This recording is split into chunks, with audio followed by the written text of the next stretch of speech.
ఆంధ్రప్రదేశ్లో వైసీపీ నేతల అవినీతి దారుణంగా పెరిగిపోయిందని టీడీపీ అధినేత చంద్రబాబు తీవ్రంగా మండిపడ్డారు. అవినీతి నేతలను తరిమి కొట్టాలని పిలుపునిచ్చారు. నెల్లూరులో నిర్వహించిన రా కదిలరా సభలో చంద్రబాబు మాట్లాడారు. కావలి, కందుకూరు ఎమ్మెల్యేలపై నిప్పులు చెరికారు. అధికార పార్టీ నేతలు ప్రతి పనిలోనూ అవినీతికి పాల్పడుతున్నారని చంద్రబాబు విమర్శించారు. పేదలకు సేవ చేసేవారు ఎమ్మెల్యేలన్న పదం ఆనాటిదైతే ప్రతిపక్షాలను బూతులు తిట్టేవారే శాసనసభ్యుడన్న పదం జగన్మోహన్ రెడ్డి ప్రభుత్వంలోదని ఎద్దేవా చేశారు. షాపు పెట్టుకుంటే వసూళ్లు చేస్తాడు. 30 ఏళ్ల క్రితం బీహార్లో ఎట్టుందో అలాంటి డకాయిటితనం, ఇలాంటి నీచుడెక్కడా ఉండడు. కప్పరాల తిప్పలో బీసీ గురుకుల పాఠశాలకు చెందిన 4 ఎకరాలు భూ కబ్జా చేశాడు. ఇంకో పక్కన కావలి రూరల్ దగదర్తిలో గ్రావెల్ ఇల్లీగల్ అక్రమాలు. దళితుడైన కరుణాకర్ పైన ఆయన సాగు చేసుకున్నటువంటి చేపల చెరువు కొట్టేసి దిక్కులేక ఆత్మహత్య చేసుకుంటే అతన్ని కుటుంబాన్ని ఆదుకున్న పార్టీ తెలుగుదేశం పార్టీ అని చెప్పి నేను మీకు తెలియజేస్తాను. రైట్, కర్నూలు పత్తికొండ సభలో చంద్రబాబు ప్రసంగిస్తున్నారు. లైవ్ లో చూద్దాం. సబ్జెక్ట్ ఏమీ ఉండదు, అది ఈయన పరిస్థితి అని చెప్పి కూడా నేను మీకు తెలియజేస్తున్నా. మన నియోజకవర్గంలో నంద్యాలలో ముస్లిం సోదరమణులు ఎక్కువగా ఉన్నారు. మీకేమైనా ప్రోగ్రాం ఇచ్చాడా అంటున్నా మీ ముఖ్యమంత్రి. సాక్షి టీవీకి, సాక్షి పేపర్కి 1000 కోట్ల రూపాయలు ఇచ్చిన ఈ ముఖ్యమంత్రి మైనారిటీలకు ముఖ్యమైన ప్రోగ్రాముల్ని రంజాన్ తోఫా గాని, అదే మరిగా దుకాన్ మకాన్ గాని, దుల్హాన్ గాని అన్ని రద్దు చేసే పరిస్థితికి వచ్చాడు.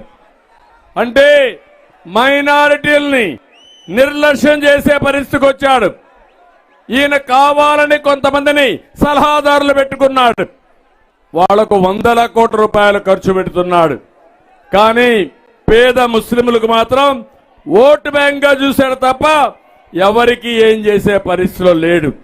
నిన్నే మీరు చూశారు, నంద్యాలలో అబ్దుల్ సలాం వేధించి ఆ వేధింపులు భరించలేక ఆయన కుటుంబం ఆత్మహత్య చేసుకున్నారు, బలవంతంగా చనిపోయారు. రైల్వే ట్రాక్ కింద పిల్లల్ని కట్టేసి పెట్టి ఆయన కూడా అక్కడ ఆత్మహత్య చేసుకున్నాడంటే ఎంత అరాచకమో ఒకసారి చూడాల్సిందిగా నేను మిమ్మల్ని కోరుతున్నా. అంటే కనీసం కర్నూలుకి ఎన్నోసార్లు వచ్చాడు, ఎప్పుడైనా ఆ కుటుంబాన్ని పరామర్శించాడా, వాళ్ళకి సానుభూతి తెలియజేశాడా?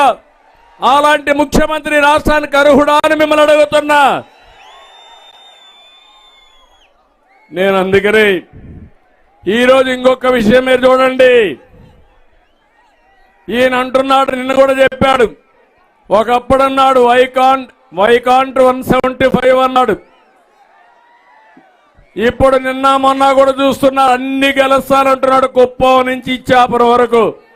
కాదు, నేను సవాలు విసురుతున్నా. ఈ పత్తికొండలో కాసుకోమని అంటున్నా. నీ పులివెందల ముందు గెలువు, తర్వాత నేను చూస్తానని చెప్పి సవాలు విసురుతున్నా. తమ్ముడు, నేను ఎప్పుడు చూడలేదు రాజకీయాల్లో, 45 ఏళ్లుగా చూస్తున్నా. 45 ఏళ్ళలో ఏ రాజకీయ పార్టీ కూడా ఎన్నికలు వచ్చినప్పుడు హుషారుగా ఉంటారు, కనీసం ఎన్నికలు సమర్థవంతంగా ఫేస్ చేస్తారు. ఎన్నికలు రాకమునిపే యుద్ధ రంగా నుంచి పారిపోయిన పార్టీ వైఎస్ఆర్ కాంగ్రెస్ పార్టీ. 68 మంది ఇప్పటికే అభ్యర్థుల్ని మార్చాడు. దాంట్లో 29 మందికి సీట్లు ఇవ్వనున్నాడు. దీంట్లో మెజారిటీ ఎస్సీలు, ఎస్టీలు, బీసీలే ఉన్నారు. నేను అడుగుతున్నా, ఈరోజు ఇక్కడంతా రౌడీజం చేస్తున్నారు, దోపిడీ చేస్తున్నారు. వాళ్ళని మాత్రం మార్చడం లేదు. ఎవరైతే బీసీలు ఉన్నారో వాళ్ళని మార్చే పరిస్థితికి వచ్చాడు. ఈరోజు 10 మంది మంత్రులు పోటీ చేయడం లేదు. అందులో 9 మంది బలహీన వర్గాలే ఉన్నారు. అంటే నీ ప్రభుత్వంలో మంత్రులకు ఉండే గౌరవం ఇది. ఇంకో పక్క ఎమ్మెల్యేని ట్రాన్స్ఫర్ చేస్తున్నాడు. ఈ ఊర్లో చెత్త, ఇంకొక ఊర్లో బదిలీ. ఏం తమ్ముళ్ళు, ఒక ఊరు చెత్త ఇంకొక ఊరు బంగారం అవుతుందా అని మిమ్మల్ని అడుగుతున్నా. దీనికి మీరు ఆమోదిస్తారా అని మిమ్మల్ని అడుగుతున్నా.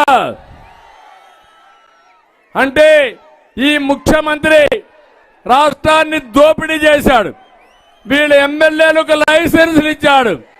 ఎక్కడికక్కడ అడ్డదోపిడీ చేశారు. చేసి ఈరోజు వాళ్ళ వల్ల చెడ్డ పేరు వచ్చింది కాబట్టి నిన్ను మారుస్తానంటున్నాడు.